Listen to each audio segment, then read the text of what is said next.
So when we implemented EPIC back a few years ago, we had this issue about from the operating room to the laboratory, surgical pathology laboratory, we had specimens coming into us described as tissue.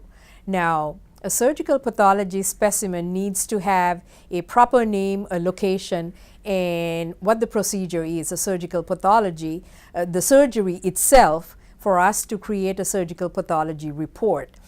If not, it gets, billing goes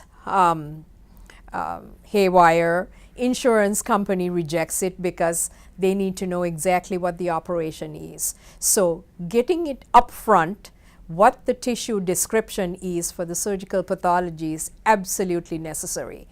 So what we did was, when we were getting this defect up front, we collected the data on a daily basis, and we took this data to the OR, and we had customer supplier meetings with the management staff and showed them exactly what the difficulty is, why they're having their specimens delayed, and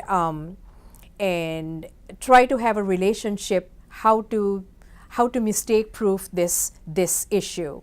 So we gave them standardized requisitions, giving all the information that we need, what the tissue should be called, and what the process is, and then we customized it to having a standard dictionary for the OR, which is the op time, specifically in EPIC, and then for the lab information system, which is a COPATH, this dictionary having the same part type, tissue type description, the same on both systems. So we are talking the same language according to two different systems. And we standardized that, and we distributed standard work to all of the ORs. We have 31 ORs in our hospital here, and we distributed that to all of the 31 ORs and standardized this process. And then we captured this data again on a daily basis, and we reduced,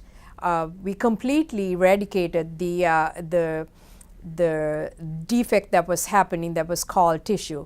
And then we transported this to implemented this at the other hospitals, the 3 hospitals that we have in our system, and eliminated the problem entirely. And now what we do is we have a deviation management form that we capture. Do we get these defects at all? And we monitor that going forward. So for the last 2 years, we have eliminated this defect that was coming from uptime to surgical pathology.